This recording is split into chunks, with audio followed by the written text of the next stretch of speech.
Let's rewind to 1937, a time when Hollywood was at its absolute peak. This was the golden age of cinema, when the studios were king and movie stars were practically royalty. Theaters were packed, production was booming, and the film industry had become one of the most profitable and powerful industries in the country. But not everything behind the scenes was as glamorous as it looked.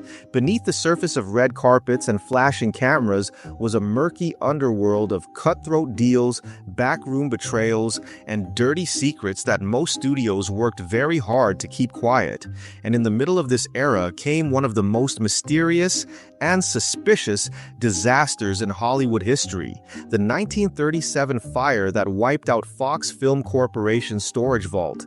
The building that burned wasn't just some forgotten corner of the lot, it was Fox's archive vault, a massive, seemingly secure facility that stored the studio's most valuable early works. Inside were thousands of reels of nitrate film, some dating back to the earliest days of silent cinema. We're talking about more than just a few old movies. We're talking about the very foundation of what built Fox into a cinematic powerhouse. Entire filmographies, decades of work, and priceless pieces of film history were turned to ash in a matter of hours. It wasn't just a loss for the studio, it was a cultural catastrophe. Today, most of those films are considered permanently lost. We'll never see them, study them, or even fully know what was destroyed. They're gone. And that's where things start to get weird. Let's talk about the material itself, nitrate film. Back then, this was the industry standard. Every major movie was shot on nitrate stock because of its clarity and image quality. But there was a catch. Nitrate film is wildly unstable. It decomposes over time, releases toxic gases, and under the right conditions, it can self-ignite. Literally, it could burst into flames just sitting on a shelf if the temperature and humidity hit the wrong numbers. It burns fast, it burns hot, and once it starts, it's almost impossible to stop. Studios were well aware of this danger. It wasn't a mystery. By the 1930s, the film industry had already experienced multiple fires caused by nitrate, and protocols were developed to minimize risk. So then why, in 1937, was Fox storing their entire archive in a building with poor ventilation, no sprinkler system, and limited fireproofing? That's the million-dollar question. Because when you look at the conditions, it starts to look less like an accident and more like someone set up a bonfire and just waited for it to light. Think about it. The materials were highly flammable, the safety systems were outdated or non-existent, and the location itself was in an isolated area of the studio grounds.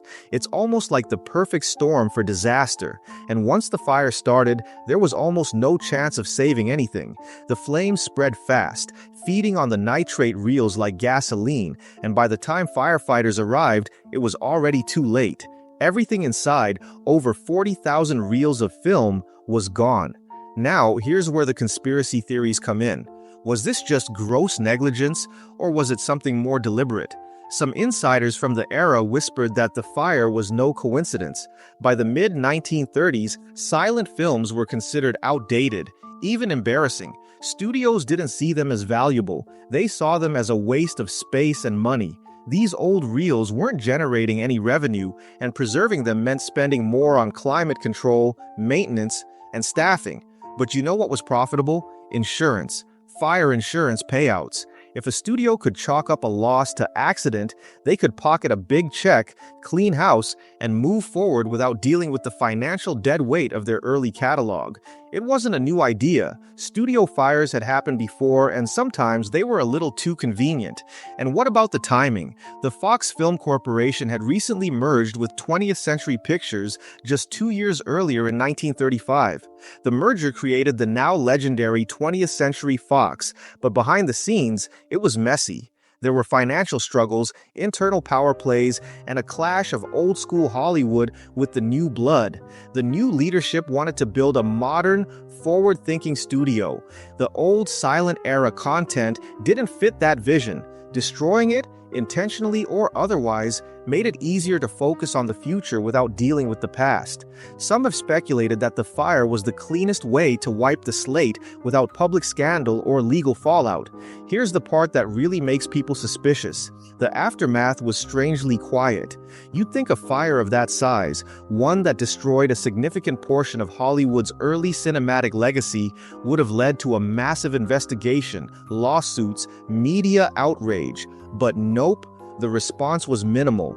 The studio issued a statement blaming the instability of nitrate film, shrugged its shoulders, and moved on. There were no arrests, no major legal action, and barely a blip in the national news cycle. The public accepted the official explanation, and the whole thing faded into obscurity. It's almost like the industry collectively decided to look the other way, and that silence has only deepened the mystery. Film historians today still talk about the 1937 fire as one of the most tragic losses in cinema history. Dozens of silent-era actors, directors, and screenwriters essentially had their careers erased overnight. Their work vanished with no backup, no record, no chance of restoration. It's like someone hit delete on an entire generation of creative talent. All that remains are a few production stills, newspaper clippings, and scattered promotional materials. A ghost archive of what once was. In the end, maybe we'll never know the full truth. Maybe it really was just a freak accident, the result of outdated materials and a lack of foresight. Or maybe, just maybe, it was a quiet, calculated move to bury a past that no longer served the bottom line. Because in Hollywood, reinvention isn't just a marketing strategy, it's a survival skill.